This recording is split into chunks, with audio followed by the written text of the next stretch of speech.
அடுத்து நம்ம பார்க்க போகிறது லாராவலில் ஃபைல் எப்படி அப்லோட் பண்ணுறதுங்கிறத பார்க்க போகிறோம். ஸோ ஃபைல் எப்படி அப்லோட் பண்ணுறதுனா, ஃபஸ்ட்டு நம்ம ஃபைல் அப்லோட் பண்ணுறதுக்கு முன்னாடி ஃபார்ம் டேக்கில் வந்து நம்ம இஎன்சி டைப் மல்டிபார்ட் ஃபார்ம் டேட்டாங்கிறத ஃபஸ்ட் நம்ம டைப் பண்ணிக்குவோம். ENC type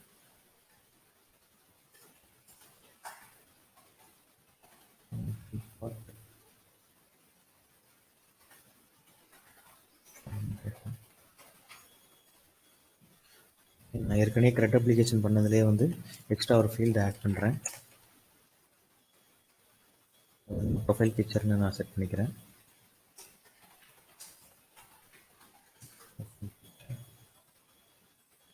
ID and name எல்லாத்தையும் வந்து நான் ப்ரொஃபைல் பிக்சர்ன்ற செட் பண்ணிக்கிறேன்.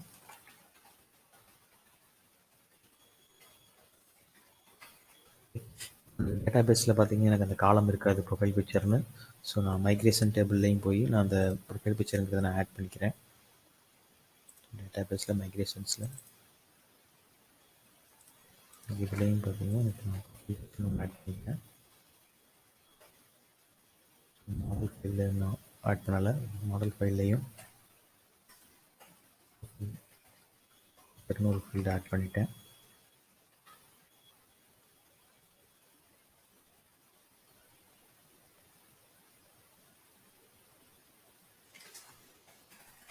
நான் மைக்ரேஷன் பண்ணும்போது அந்த எக்ஸ்ட்ரா ஆட் பண்ண அந்த ப்ரொஃபைல் பிக்சர் ஃபீல்டு வந்து எனக்கு அந்த டேபிளில் ஆட் ஆகிடும். நம்ம பண்ணுறேன். ஸோ ஏற்கனவே இருக்கிற டேபிள்ஸ் டிலீட் ஆகிட்டு ஃப்ரெஷ்ஷாக எனக்கு க்ரியேட் ஆகும்.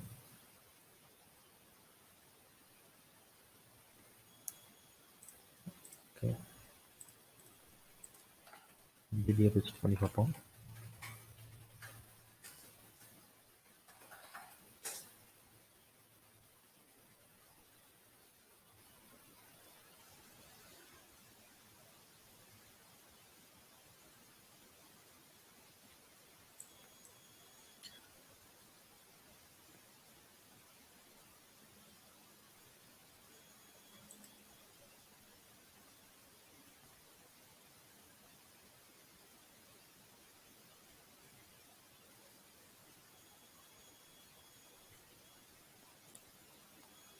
ஸோ ஒவ்வொரு தடவையும் நம்ம பார்த்தீங்கன்னா இப்போ local host PHP my type பண்ணும்போது இந்த பேஜ் லோட் ஆகிறது ரொம்ப நேரம் டைம் எடுத்துக்கிறது.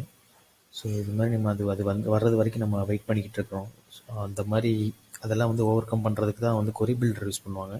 ஸோ நான் பார்த்தீங்கன்னா நான் ஃப்ரீயாக கொரி பில்டருக்கு அதை தான் நான் யூஸ் பண்ணுவேன். நான் ADSQLன்ற ஒரு சாஃப்ட்வேர் யூஸ் பண்ணுறேன். ஸோ அதோட நீங்கள் யூஸ் பண்ணிங்கன்னா உங்களுக்கு வந்து இன்னும் ஸ்பீடாக இருக்கும். டேட்டாபேஸ் வந்து நீங்கள் அக்சஸ் பண்ணுறதுக்கு அது வந்து ரொம்பவே ஸ்பீடாக இருக்கும். ஸோ நீங்கள் ஜிபி கணக்கில் டேட்டாஸ்லாம் வந்து இம்போர்ட் எக்ஸ்போர்ட் பண்ணும்போது உங்களுக்கு வந்து அது ஸ்பீடாக கொடுக்கும். ஸோ இந்த சாஃப்ட்வேர் இன்ஸ்டால் பண்ணி பாருங்கள், அதில் ஒர்க் பண்ணி பாருங்கள். ஸோ இதில் பார்த்தீங்கன்னா நான் அந்த சாஃப்ட்வேர் நான் இங்கே ஓப்பன் பண்ணி தான் வச்சுருக்கேன். ஸோ அந்த டேட்டாபேஸை நான் கிளிக் பண்ணும்போது எனக்கு எல்லா டேபிள் டேட்டாஸையும் நான் டக்குன்னு கிளிக் பண்ணி ஃப்ராக்ஷன் ஆஃப் செகண்ட்ஸில் என்னால் பார்க்க முடியும். இதில் நான் வந்து இப்போ கான்டாக்ட்ஸ் டேபிள் வந்து இப்போ புதுசாக கிரியேட் பண்ணியிருந்தேன். இதில் எனக்கு ப்ரொஃபைல் பிக்சர்ன்ற காலம் வந்து ஆட் ஆயிருக்கு. என்னென்ன ஃபீல்டு இருக்குதுங்கிறத நான் இதை கிளிக் பண்ணி பார்த்துக்கலாம். இதில் எனக்கு ப்ரொஃபைல் பிக்சருங்கிற அந்த காலம் வந்து ஆட் ஆயிருக்கு. இதோட டேட்டாஸ் வந்து நான் எம்டியாக கிரியேட் ஆயிருக்கு. ஓகே, இப்போது ஃபைல் அப்லோட் பற்றி பார்ப்போம். ஃபைல் அப்லோட் வந்து பேசிக்காக ஒரு ரூட் ஃபோல்டர் வந்து நம்ம செட் பண்ணுவோம். லாராவலில் பார்த்தீங்கன்னா இன்பில்டாகவே வந்து ஃபைல் எங்கே அப்லோட் ஆகணும்னு சொல்லி ஒரு இடத்துல கொடுத்துருப்பாங்க. அது எங்கேன்னு பார்த்தீங்கன்னா இந்த கான்ஃபிக்ன்ற ஃபோல்டரில் ஃபைல் systems.phpன்னு ஒரு ஃபைல் இருக்கும். இந்த ஃபைல் system.phpயில் பார்த்தீங்கன்னா இங்கே லோக்கலில் ரூட்டுன்ற ஒரு பாத் கொடுத்துருப்பாங்க.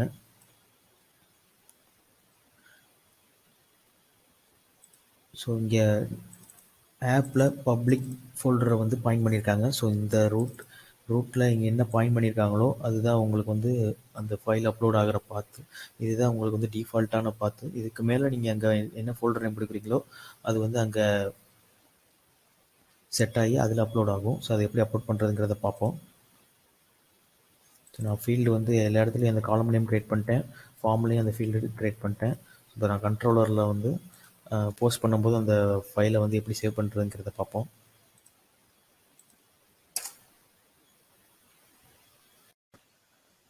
ஸோ நம்ம ப்ரொஃபைல் பிக்சர் எந்த ஃபைல் நேம்ன்றதை நம்ம மென்ஷன் பண்ணணும். அதுக்காக நான் வந்து கீழே நான் ஏற்கனவே போட்டிருந்த கோடை வந்து நான் காப்பி பண்ணிக்கிறேன்.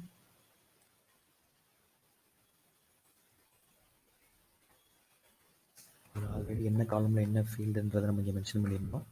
இதில் வந்து எக்ஸ்ட்ரா நம்ம வந்து ப்ரொஃபைல் பிக்சர்ன்றதை மட்டும் நம்ம ஆட் பண்ணணும். ப்ரொஃபைல் பிக்சருங்கிறது வந்து ரிக்வஸ்ட் அந்த ப்ரொஃபைல் பிக்சருங்கிறது அந்த நேம் நான் கால் பண்ணுறேன்.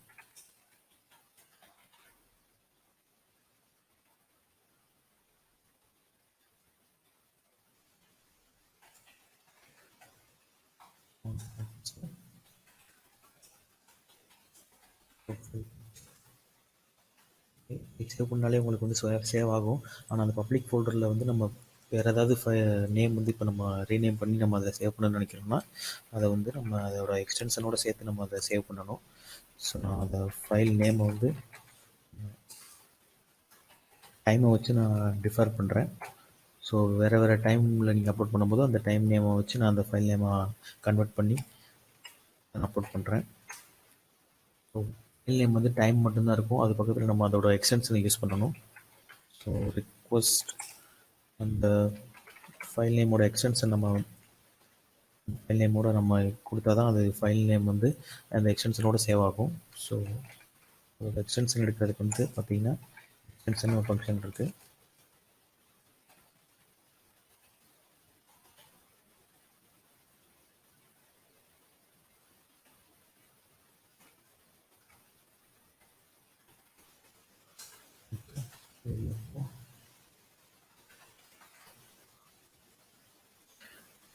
ஃபைல் நேம் ரீநேம் பண்ணுறதுக்கு கோடிங் போட்டோம். இப்போ நமக்கு வந்து இந்த பப்ளிக் ஃபோல்டரில் இதை டேரெக்டாக விழுகாமல் நம்ம அப்லோட்ஸ்னு ஒரு ஃபோல்டருக்குள்ளே விழுகிறதுக்கு இப்போ கோடிங் போடுறேன். ஸோ ப்ரொஃபைல் பிக்சர்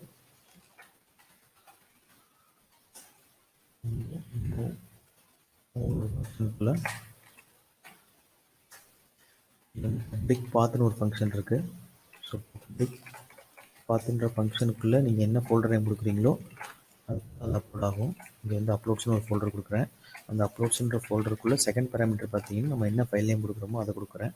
ஸோ அந்த ஃபோல்டருக்குள்ளே உங்களுக்கு இந்த ஃபைல் நேம் வந்து அப்டேட் ஆகிரும்.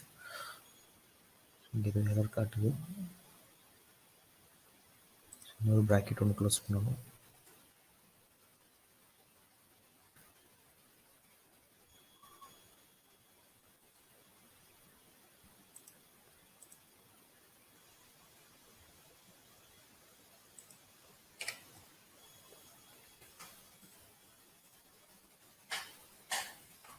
இருக்காதுன்றதை செக் பண்ணுவோம்.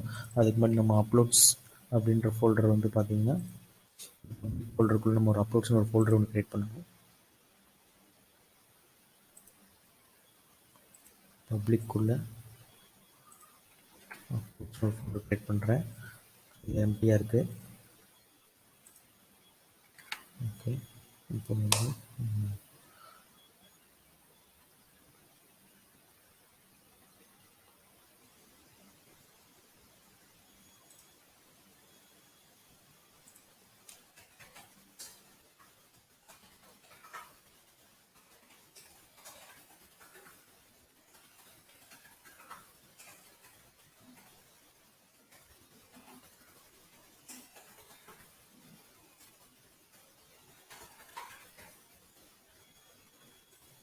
பாக்ஸ் நம்ம போட்டிருக்கோம். ஸோ டெக்ஸ்ட் பாக்ஸ் வருது. ஸோ நம்ம ஃபைல் நேம் கொடுத்துருக்கணும். மாற்றாம விட்டோம். ஃபைல் மாற்றிக்கிறேன். டைப் நான் ஃபைல் மாற்றிட்டு நான் ரீலோட் பண்ணும்போது எனக்கு ஃபைல் அங்கே வந்து டிஸ்பிளே ஆகும்.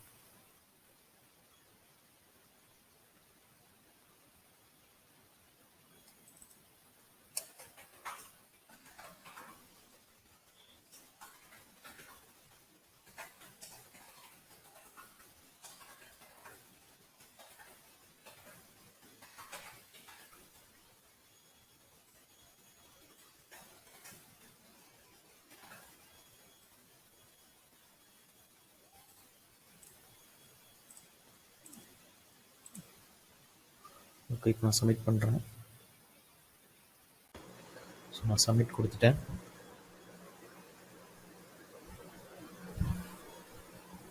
சப்மிட் ஆகி எனக்கு சக்ஸஸ் மெசேஜ் டிஸ்பிளே ஆகுது.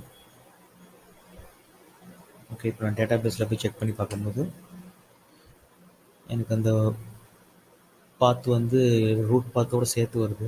ஸோ இந்த மாதிரி நம்ம வந்து அங்கே டிஸ்ப்ளே பண்ணும்போது நமக்கு இது யூஸ்ஃபுல்லாக இருக்காது. ஸோ நம்ம இந்த ஃபைல் நேம் மட்டும் நம்ம இங்கே டிஸ்ப்ளே பண்ணிக்குவோம். ஃபைல் நேம் மட்டும் நம்ம ஸ்டோர் பண்ணிவிட்டு அங்கே வச்சு நம்ம அதை எடுத்துக்கலாம். ஸோ அந்த ஃபைல் நேமை மட்டும் நான் இதோட வேல்யூவில் நான் செட் பண்ணிக்கிறேன்.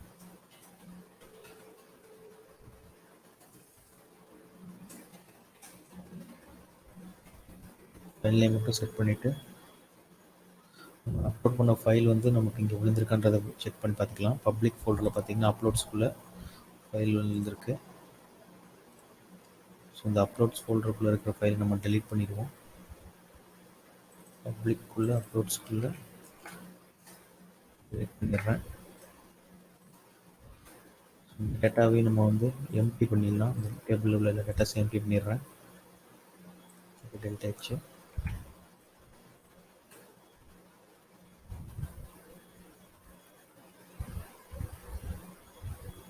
ஓகே, ஃபஸ்ட்டு இருந்து இப்போ நான் மறுபடியும் அப்லோட் பண்ணுறேன்.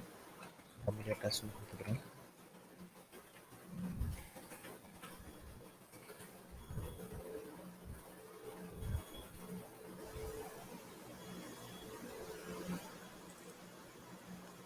சப்மிட் பண்ணும்போது ஓகே சப்மிட் ஆயிடுச்சு. இப்போ நான் டேட்டா பேஸ் போய் செக் பண்ணும்போது எனக்கு அந்த ஃபைல் நேம் அந்த எக்ஸ்டென்ஷன் மட்டும்தான் இங்கே இருக்குது. ஸோ இதை நான் வந்து இப்போ எப்படி வியூ பண்ணுறதுங்கிறத பார்ப்போம். ஸோ வியூ பேஜ் போகிறேன். view.js.php.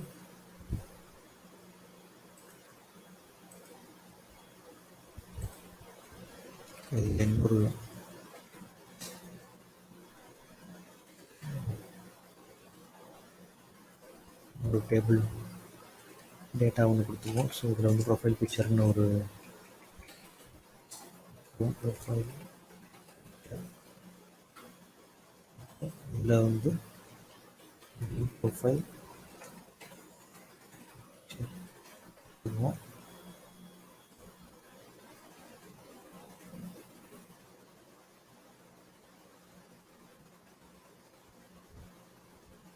சிம்பிள் கோட்டில் uploads slash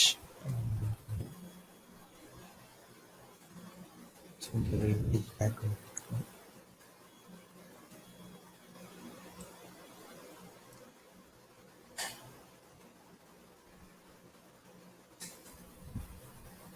இதோட சோர்ஸ்குள்ள டபுள் கோட்ஸ்குள்ள அப்லோட்ஸ்ன்ற அப்லோட் ஸ்லாஷ்ன்றதுக்குள்ளே நான் அந்த பிளேட் டெம்ப்ளேட் வைக்கிறேன். ஸோ அது வந்து அப்லோட்ஸ்க்கு அப்புறம் அந்த பிளேட் டெம்ப்ளேட்ஸ் என்ன யூஆர்எல் இருக்கோ அதை எடுத்துக்கிறோம். ஒர்க் ஆகுதாங்கிறது நீங்கள் செக் பண்ணி பார்க்கலாம்.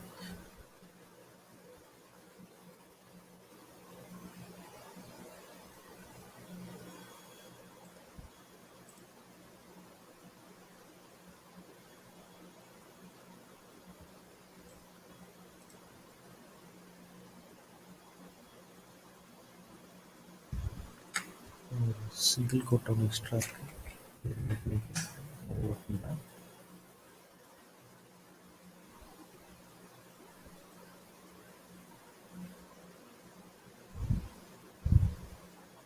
ஓகே, எனக்கு இமேஜ் வந்துருச்சு. ஆனால் இமேஜ் சைஸ் வந்து ரொம்ப பெருசாக இருக்குது.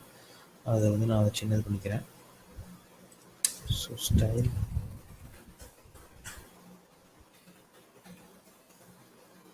ஒரு 300 பிக்சல் வச்சுக்கிறேன். பேஜில் ரிலோட் பண்ணி பார்க்குறேன்.